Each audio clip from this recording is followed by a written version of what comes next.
Vai tu zini, ka ļaunprātīgi izturēties pret sievieti nav tikai morāla neveiksme? Tas ir grēks pret Dievu. Daži vīrieši domā, ka var kliegt uz sievieti, sist viņai vai manipulēt un aiziet prom, it kā nekas nenotika. Bet Bībele saka citādi. Kolosiešiem 3:19. Vīri, mīliet savas sievas un neesiet skarbi pret viņām. 1. Pētera 3:7.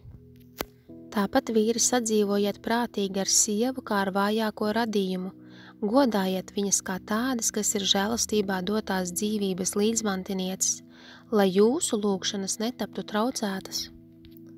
Malahija 2:16. Bet kas uz viņu dusmo un padzen viņu, saka tas kungs Izraēla Dievs, tas aptraipa savu tēru par varmācību, negodu, saka tas kungs Cebots, tādēļ esiet nomodā par savu garu un neesiet neusticīgi pret viņu šādu sievu. Jūs noskaņojat pret sevi to kungu nelabvēlīgi, jūs apkaitināt viņu ar savām runām.